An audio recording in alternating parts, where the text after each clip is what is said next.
Welcome everybody, this is Julie Skotsky from Stamp, Relax, Enjoy, and I am going to give you a fun evening of blooper stamping. So get ready for a lot of mistakes, a lot of errors, but I am going to give this a try, and I apologize that I have this black frame on my video and it cannot go away. I've tried everything. I've talked to GTP and etc. So I am going to start by making a card for you. This is a very basic card. This is a petal pink card base. This is 8.5 by 5.5, and I already scored it. So I am going to try to locate my bone folder and give it a nice crease here. And then what I thought I would do is I'm going to be using the Perfectly Pair bundle. This is one of my favorite ones. So this is the one I'm going to be using. And then these are the dies. So from this stamp set image, I am going to take the Pretty Flowers. This is Petal Pink ink. And I am just going to randomly stamp the perimeter of the card base with these pretty flowers. Now you can easily put maybe an embossed cardstock on the background, but instead I'm going to use, and I'm just going to see how I'm rotating the stamp. I hope you can see it. Let me see if I can try to go down a little bit further, see if that helps. Okay, so on the perimeter of the card base, I stamped the flowers.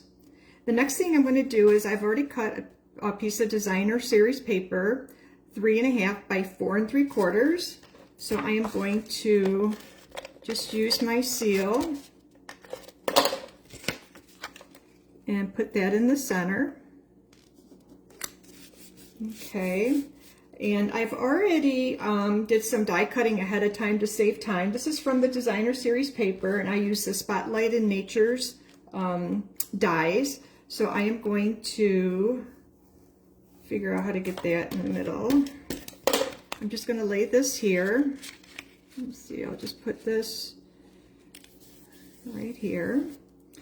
And I have a piece of, I'm going to move this out of side. I have a piece of Whisper White. I'm sorry, not Whisper White, Basic White. Oh boy, going back to the old time here. I am going to use the Heartfelt Hexagon punch and punch out this little hexagon. And using Secret C. Secret C is one of my favorite inks. Am I in this at all? I can't tell if people are commenting either, so forgive me. I'm not trying to be rude. I'm just trying to figure out what's going on here. So I'm going to ink up my pear image, and I'm just going to stamp down. I'm using Secret C. And then this is a two-step stamp. So I'm going to pull in the pear, and I'm going to use the Petal Pink, and I'm going to line that up. And there you go, voila. Next, I am going to pull in some of my Stampin' Blends. I chose Old Olive. So I'm going to move these inks out of the way. There's a light and a dark. I like to use the fine tip.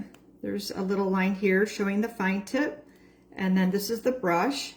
So I like to take the dark, and I'm just going to use the lines that have already been designed in the actual stamp. And there's really no right or wrong way of using the blends. It's a matter of what works best for you. So I just go in circular motion here, and I try to pull some of the dark into the light. And I use a light pressure. You don't need to use a real heavy pressure when you do the blends. These are alcohol-based markers, and you have to be careful on what surface you're coloring on because it will bleed through. So I'm just going to finish this up. And let's see, just do this real quickly. And so I think I'm going to leave the stems white just for some contrast. And you can always go back and add more dark or add more light. It's really a matter of preference. So that is my little image that I'm going to use on my card, and it's probably going to go about right here. But I wanted to add something in the background, and I've already die cut using the dies that came with the Perfectly Pairs, and I am going to grab my Tombow glue. This is a good old green glue, and I learned a tip. Let me grab that one. So it was working a second ago. All right, come on. I was going to tell you a real cool tip. I hope this works. Come on. See, I told you this was bloopers. Oh my goodness. Okay, there we go. So I am going to, there you go. It's coming out very slowly here for me. I don't know. It can get messy, so one of the tips that I learned recently at our scrapbook retreat, it's a virtual retreat, is once you put the glue onto your piece of paper, let it kind of sit for a second, and it's going to get tacky, and then that way it won't get really squishy when you put it on your card. So actually, I don't have much on here, so I'm going to go ahead. It's a little bit tacky. And I'm going to pull in my card, and I'm just probably going to put it, let's see, about right here. And it's nice because you have a few minutes to move it around. And I am going to use, I think, dimensionals. So I'll put a couple dimensionals. I don't know, you never can use enough dimensionals. So, and I'm just going to put this off center like this. Ooh, I know what I'm going to use. I'm going to use some Wink of Stella. So I'm going to use, this is a glitter pen, and I'm just going to lightly color the pears just to give it a little bit of a sparkle. I don't know if you can see it on the camera. Again, I apologize if I'm not center.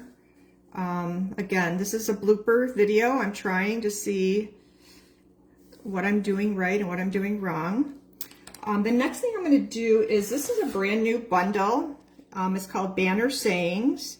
It's got a lot of wonderful verses, and we have a brand new triple banner punch, which is right here.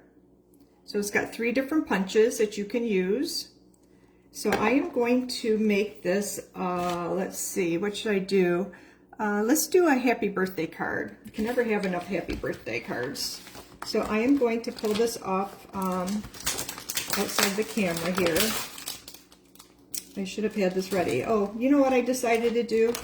I decided to use the thank you. That's what I pulled out from the original. So I am going to stamp the thank you using Secret C. I'm just going to stamp it on a piece of scrap paper. And I'm going to grab the banner punch, and we get 3 different options. We can actually go this route. We want the banner to be a little bit bigger or a little bit smaller, or you can actually rotate it and do a different with the banner showing the other way. But I think I'm just going to actually, I guess I'll use this one here. So I'm going to line it up. Am I in the camera? I don't think anybody's watching. There we go. So I'm going to punch that. And let's see, where should this go? Maybe I'll put it over on this angle here. So I'm going to grab my dimensionals again. And since this one's already popped up, I think I'm going to just put 1 dimensional on the left side, and then I'll use my tape runner on the other side and go like that. So the card is coming together. The next thing I wanted to do was put some gems. So I grabbed the low profile sparkle dots. What's nice about this one is all 3 of the colors match, and my pick a tool. So I think I'm going to go with, I don't know, my favorite are the Secret C. So I'm going to grab a couple of these dots, and let's see, where do I want to put one here? And I'll get another larger one and put it there. And it's always good to have odd numbers. Should I put it there? I'm going to put it here. Okay. So the card is almost complete. So here's the front. And when you open it, we're going to have to put something on the inside. So I typically use a 3.5 by 4 3/4 basic white cardstock. I'm going to go ahead and use my seal and put that on the inside. To tie in the front of the card, this is the same designer paper that's in the front, so you can do one of two things. You can use the same color, or you can flip it and use the coordinating. So I really love the pretty contrast with the flowers, so I'm going to use that. Just put that on there. Just put a little strip at the bottom. And why don't we go ahead, and we have this pretty pink stamp, just add that in the left corner as well. So here is your card. So it's a great little birthday card. And then we have one more thing, is the envelope. So I always like to decorate my envelopes, and I have one here, and I've already cut a strip of paper. Again, I'm pulling in the same designer paper. This is 1/2 inch by 3 3/4. And it's best to put it on the left side versus along the bottom of your envelope, because when it goes through the postal, that's how it looks like, oh, my whole thing is upside down maybe. Well, that's another blooper. So I'm going to go ahead and put some designer paper. This is actually on the left side, but it looks like my camera, is this the correct side? Can you guys see this? Plus there's a delay on my, yeah, it is coming up right. Okay. So there, so I ended up completing the envelope front and the inside. And I guess what we could do while we're at it is just go ahead and put another triple flower to finish off the card. So that is my presentation for Blooper Night. This is Monday, and I hope you enjoyed it, and be patient. I hope to get better at this. Thank you very much. Now I have to figure out how to turn this off without turning the camera around.